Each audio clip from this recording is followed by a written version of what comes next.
প্রতিদিন আসার কি দরকার? অতিরিক্ত হয়ে যাচ্ছে। লাবণ্য তার কথা পাত্তা দিল না, মুখ বাঁকিয়ে ধীর পায়ে এগিয়ে আসলো।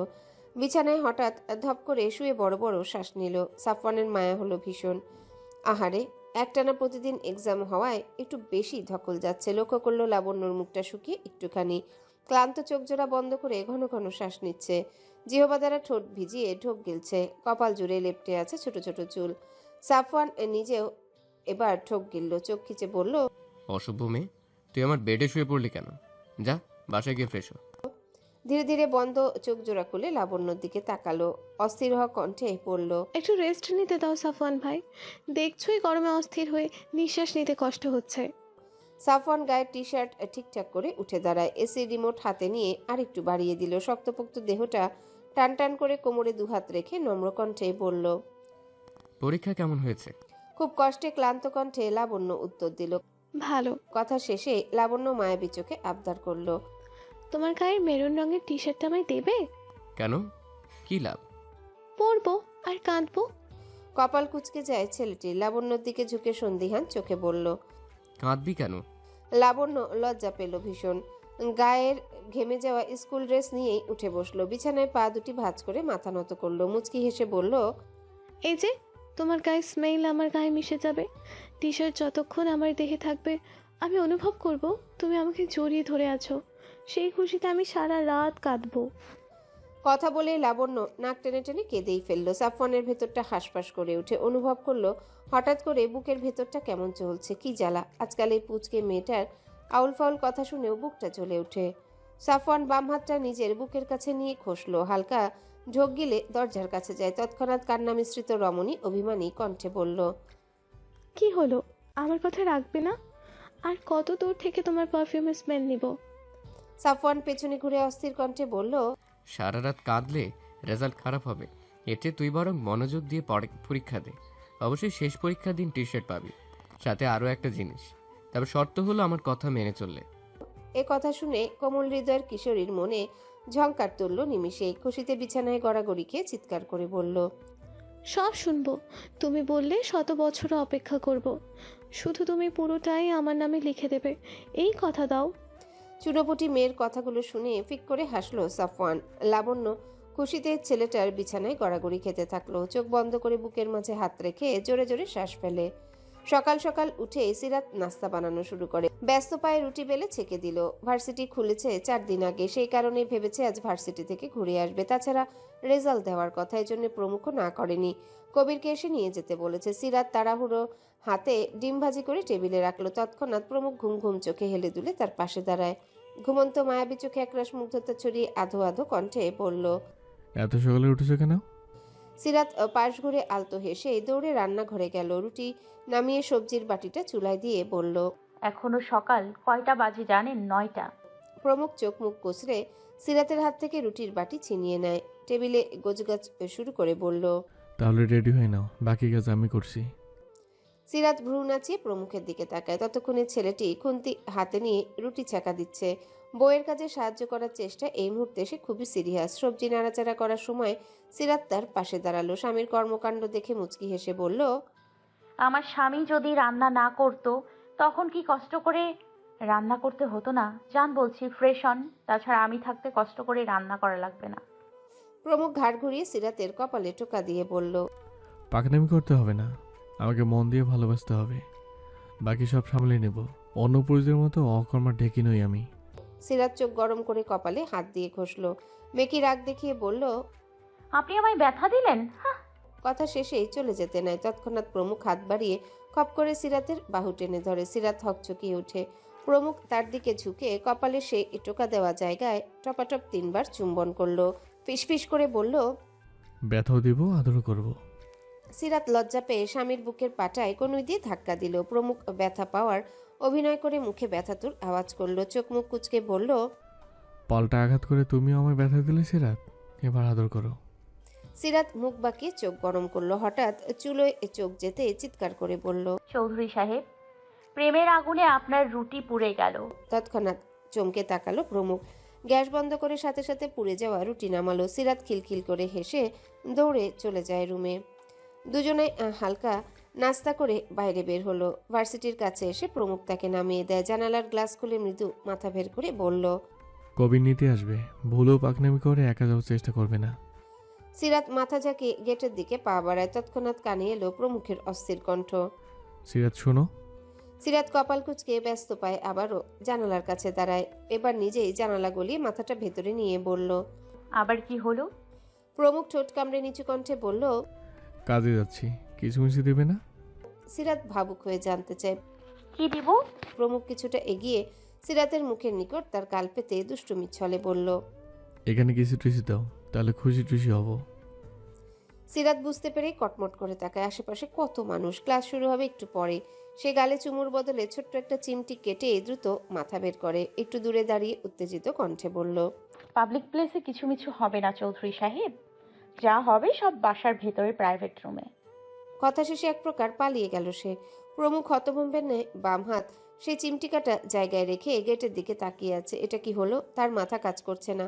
শেষমেশ বউ তাকে অত্যাচার করা শুরু করলো। চাইলো চুমু, বউ তাকে দিল চিমটি। এটাও মানা যায়, আজকাল বোকা বউ চালাক হয়ে যাচ্ছে। ফুরফুরে মন নিয়ে সিরাত ক্লাসরুমে ঢুকলো। নজরে এলো সায়রা একদম কর্নারে বসে আছে চুপচাপ। সিরাত এক প্রকার দৌড়ে তার পাশে বসে বলল। কিরে ভাই, কখন এলি? সায়রা পাশ ফিরে ফোঁস করে শ্বাস ফেলে উত্তর দিল। মাথা ব্যথা সিরাত, বাসা থেকে বিয়ের জন্য চাপ দিচ্ছে।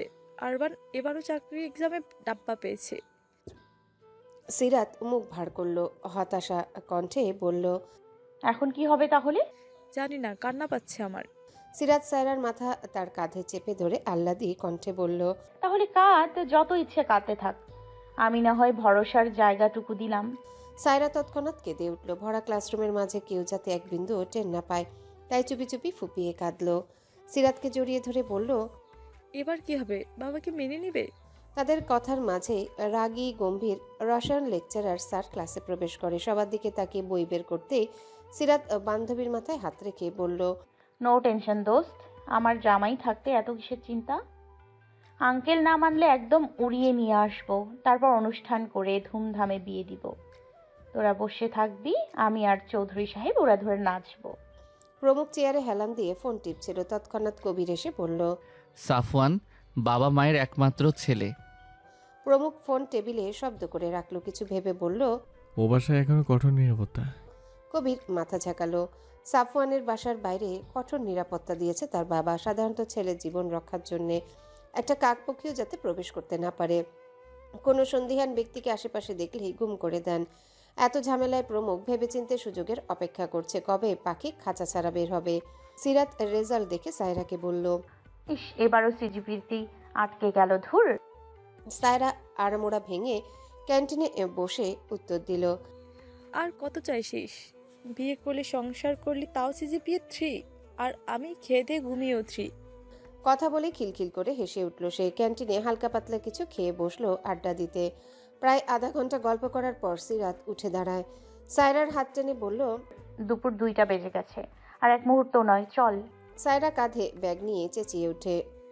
আরে আরে ধীরে চল, হাত ছিঁড়ে ফেললি। সাফান ভাই, আজ রাতে খালি রাস্তায় হাঁটতে যাবে? সাফওয়ান গিটারে আঙ্গুল চালিয়ে লাবণ্যর দিকে তাকায়। তার পাশেই উজ্জ্বল চোখে কিশোরী রমণী বসে আছে। সাফওয়ান মেয়েটির প্রশ্নের উত্তর না দিয়ে চোখ বন্ধ করে গান ধরল। তবু এই দেয়ালের শরীরে যত ছেঁড়া রং ধুয়ে যাওয়া, মানুষ পেশাদার প্রতিহিংসা তোমার চেতনার যত উদ্ভাসিত আলো রং। এটুকু গাওয়ার পরে লাবণ্য গিটারে হাত দিয়ে তাকে থামিয়ে দিল। এই কান্না, তুমি আমাকে একটা রোমান্টিক গান শোনাও প্লিজ প্লিজ প্লিজ। সাফওয়ান বিরক্তি মুখ নিয়ে তাকে ধমকে ওঠে। রোমান্টিক রোমান্টিক গান বুঝিস? লাবণ্য লজ্জা লজ্জা মুখ করে বলল। হ্যাঁ। সাফওয়ান কটমট করে তাকিয়ে গিটার লাবণ্যর কোলে তুলে দেয়। রাগান্বিত গলায় বলল। তাহলে আমার শোনা দেখি কোনটা রোমান্টিক গান। লাবণ্য ফিক করে হেসে অপরিপক্ক হাতে গিটার তুলে নেয়। নরম দুই আঙ্গুল চালাতে গিয়ে বুঝলো গিটার চালানো মোটেও সহজ নয়। সে মাথা উঁচু করে দাঁত বের করে হাসে, ইতস্তত বোধ করে বলল। আসলে কখনো তুমি আমাকে শেখাওনি, তাই বুঝতে পারছি না। কথা শেষে গিটার হাতে তুলে দাঁড়ালো। চট করে সাফওয়ানের কোলে চড়ে বসলো। মেয়েটির ব্যবহার এসে হকচকিয়ে উঠে। চেঁচিয়ে ধমক দিতেই লাবণ্য গাল ফুলিয়ে বলল, গিটার শিখতে কোলে বসেছি।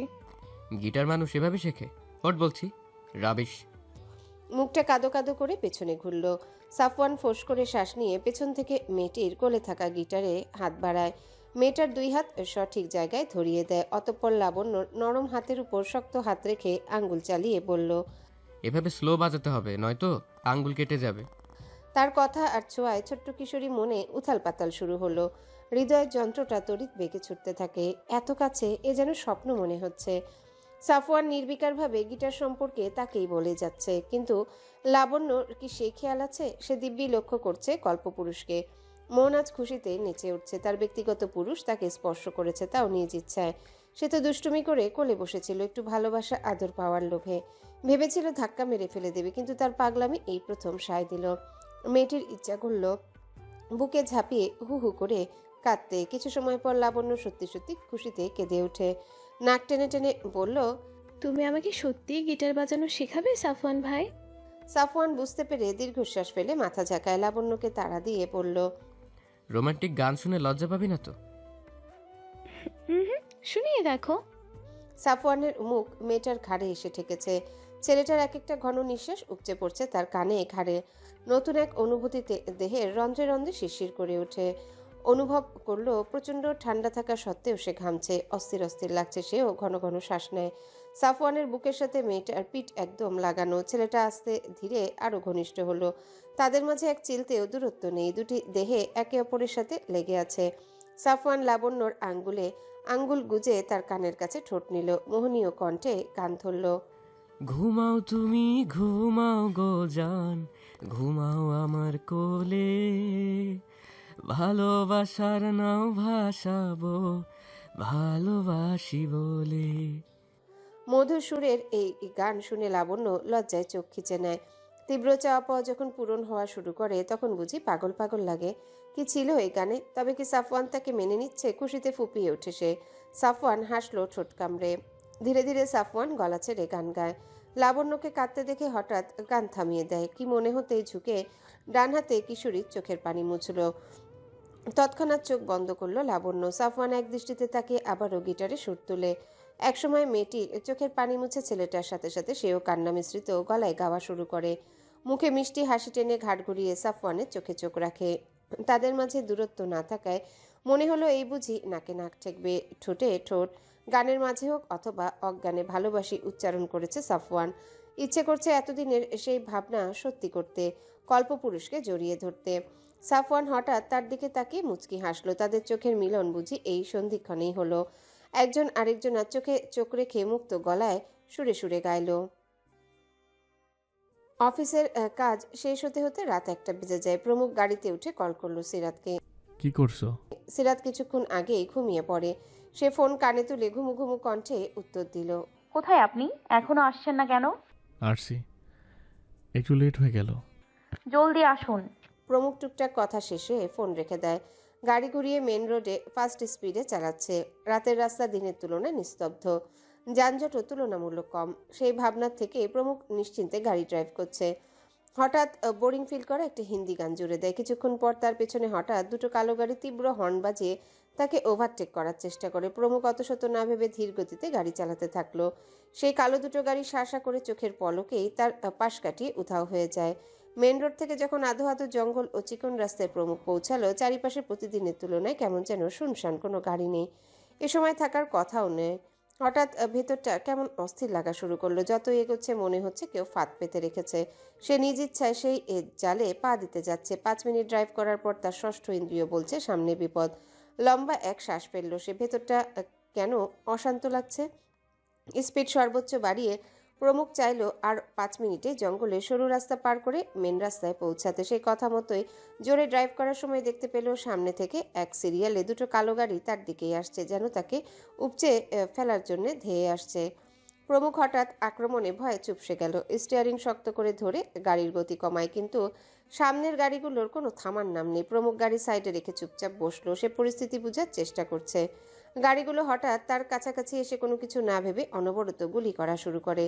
সেকেন্ডের মাঝে দুপাশ থেকে জানালার ফাঁকে পরপর গুলি করছে গাড়ির ভেতরের লোকগুলো। প্রমুখের আত্মা শুকিয়ে যায়। অচিরে গুলির শব্দে চারিপাশ গর্জে ওঠে। শুনশান নীরবতা, রাস্তা মুহূর্তে গমগমে পরিস্থিতির সৃষ্টি হয়। প্রমুখের গাড়ির আশেপাশেও জানালার গ্লাসে লেগে তৎক্ষণাৎ কাচের গ্লাস ভেঙে চুরে গেল।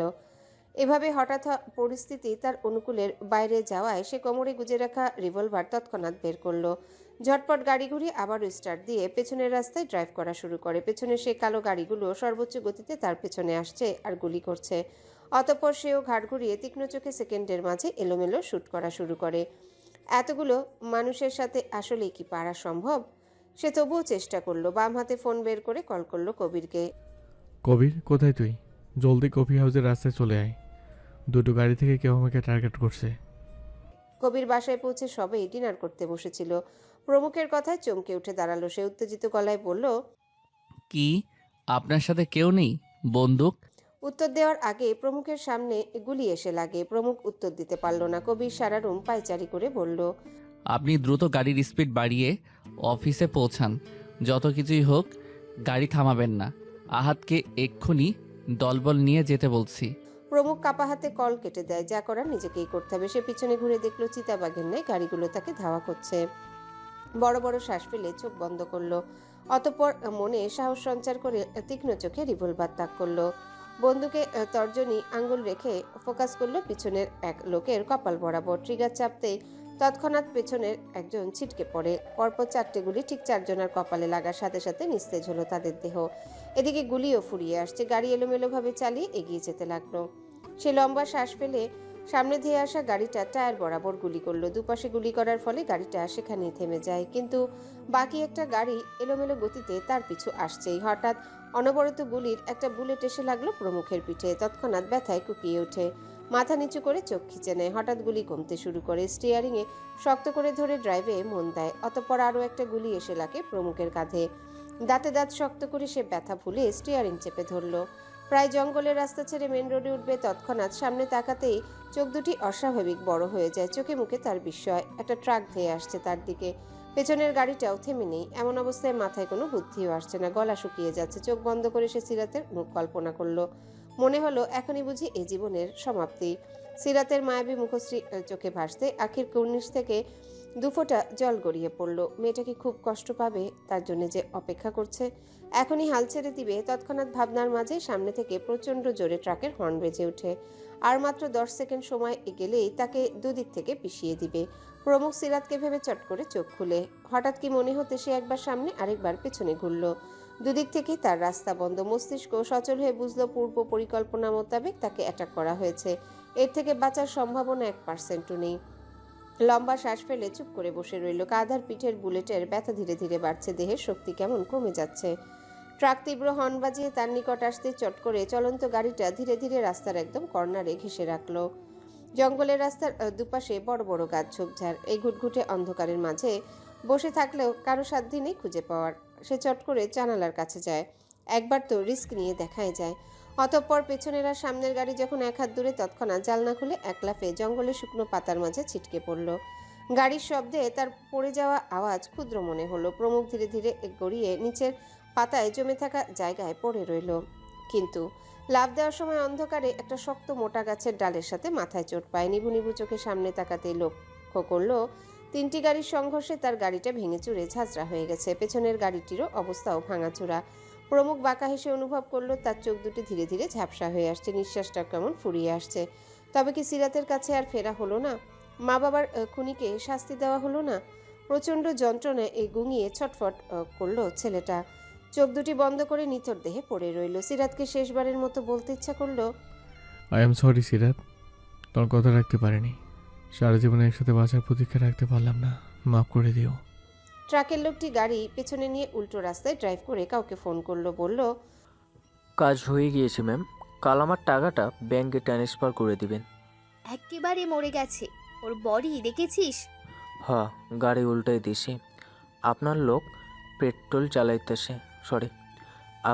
পেট্রোল ঢালতেছে, জ্বালাইয়া দিব। ওকে রাখ। কল কেটে দুটি কালো গাড়ির ড্রাইভারদের কল করলো, কিন্তু প্রথমজন ধরলো না। সে ততক্ষণে পরপারে চলে গেছে। মহিলাটি বিরক্ত হয়ে অন্য ড্রাইভারকে কল করলো। ওদিকে তারা গাড়ি থেকে নেমে প্রমুখের গাড়িতে দাউ দাউ করে আগুন জ্বলছে। সামনেই 3টা লোক বিশ্রী হাসি হাসে। হঠাৎ কল আসায় চ্যাংড়া দেহের ছেলেটি একটু সাইডে দাঁড়িয়ে বলল, প্রমুখের অস্তিত্বই পৃথিবী থেকে শেষ ম্যাডাম, আপনারা ভিডিও পাঠাইতেছি। ওপাশের ব্যক্তি হেসে বলল, সাব্বাস, ডিল করার টাকা থেকে 3 গুণ পাবি। ছেলেটার পান খাওয়া দাঁতে বিশ্রী হেসে কল কাটলো। প্রমুখ ভেতরে আছে ভেবেই তারা আগুন লাগিয়েছে, অথচ একবার অন্ধকার পিছনে ঘুরে খেয়ালও করলো না পাতায় ঢেকে থাকা এক আহত যুবক অজ্ঞান হয়ে নিস্তেজ দেহে পড়ে আছে, যার নিঃশ্বাস আর একটু দেরি হলে চলে যাবে। বুলেটের আঘাতে রক্ত চুয়ে চুয়ে পড়ছে। পকেটে সাইলেন্ট করে রাখা ফোনটা তীব্র গতিতে বাজছে। হয়তো কবির নয়তো আহাত উত্তেজিত হয়ে কল করে যাচ্ছে। ছেলেটা ওই মহিলার ফোনে পাঠালো জ্বলন্ত গাড়ির ভিডিও। মহিলার চোখ দুটি চিকচিক করে। ছেলেটিকে পুনরায় ফোন করে বলল, ওর বডির ছবি পাঠা। আমার বিশ্বাস হচ্ছে না, এত সহজেই কই মাছের জান মরে গেল। কেমন জানি কল্পনা মনে হচ্ছে। ছেলেটা বিরক্ত হলো। বডি পুড়ে গেলে সে কোথায় যাবে, তাই মিনমিন সুরে বলল, গাড়ি জ্বালায় দিছি, বডির অস্তিত্ব থাকলে তো ছবি পাঠাবো। আপনি নিশ্চিন্তে থাকুন, সকালেই শুনবেন ওই মাফিয়া মরছে, গুঞ্জন শুরু হবে, টিভিতেও নিউজ হবে, তখন দেখেন। মহিলাটি উচ্চস্বরে হাসলো। কল কেটে কাউকে মেসেজ করলো তৎক্ষণাৎ। আজ থেকে আমাদের সব শত্রু ধ্বংস, ইহসানের চিহ্নও মুছে গেল আজ। আহাদ আর রায়হান মিনিট দুয়ের মাঝে সেই ঘটনার জায়গায় এসে পৌঁছালো। 3টে ছেলে তখনও একে অপরের সাথে গবেষণা করছে। পাশেই জ্বলন্ত গাড়ি দাউ দাউ করে জ্বলছে। দূর থেকে এমন দৃশ্য দেখে আহাদ ড্রাইভারকে স্পিড বাড়াতে বলল। সেই জায়গার নিকট পৌঁছাতেই দাঁড়িয়ে থাকা ছেলেগুলো হঠাৎ সামনে থেকে চুপসে গেল। একজন আরেকজনের মুখ চাওয়াচাই করে উচ্চস্বরে বলল, জলদি দৌড়া। তৎক্ষণাৎ পেছনে ঘুরে দৌড়াতে শুরু করে, কারণ তারা কোশ্চিনকালেও ভাবেনি প্রমুখের ছেলেরা এখানে এত দ্রুত পৌঁছাবে। তাদের গাড়িটাও আস্ত নেই, ভেঙে গুড়িয়ে গেছে। স্টার্ট করতে করতেই আহাদেরা ধরে ফেলবে তাদের, তখন তার রক্ষা নেই। এর চেয়ে দৌড়ে পালানোই শ্রেয়। আহাদের ক্রোধ বাড়ল, চিৎকার করে বলল, ওই কুত্তার বাচ্চাকে ধর, ওরা সব জানে। চলন্ত গাড়ির সাথে কি পালিয়ে বাঁচা যায়? ছেলেগুলো 1 মিনিট দৌড়ানোর মাঝে আহাদের গাড়ি তাদের পেছন থেকে ধাক্কা মারল। তৎক্ষণাৎ সবাই পায়ে চোট পেয়ে মুখ থুবড়ে পড়ে যায়। রায়হান খ্যাপা বাঘের ন্যায় গাড়ির থেকে নেমেই এক ছেলের কলার ধরে এলোপাতারি ঘুষি মারল। ব্যথায় চিৎকার করে উঠল ছেলেটা। আহাদ আর গাড়িতে আসা 4টি ছেলে চোখের পলকে তাদের ধরে বন্দি করে ফেলে। আহাদ তেড়ে গিয়ে লাথি বসালো আরেকজনের পেট বরাবর। দুজনেই তাদের রাস্তায় ফেলে ইচ্ছে মতো একের পর এক ঘুষি দেয়। প্রায় কিছুক্ষণ মার খাওয়ার পর তাদের পা জড়িয়ে ধরে ছেড়ে দেওয়ার আকুতি করলো। আহাদ গলায় পা দিয়ে পিষিয়ে দিতে দিতে বলল, বল কে পাঠিয়েছে তোদের, বল কুত্তার বাচ্চা, নইলে আজ একটু বাঁচতে পারবি না। তাদের হিংস্র থাবা থেকে যখন কেউই রেহাই পেল না, তখন নাক মুখ দিয়ে রক্ত পোড়া চ্যাংড়া দেহের ছেলেটি গুঙিয়ে অস্পষ্ট বাক্য আওড়ালো। শাহিন খন্দকার একটু দম নিয়ে চোখ খিচে আবারও বলে, আমাকে পাঠাইছে প্রমুখরে মারতে।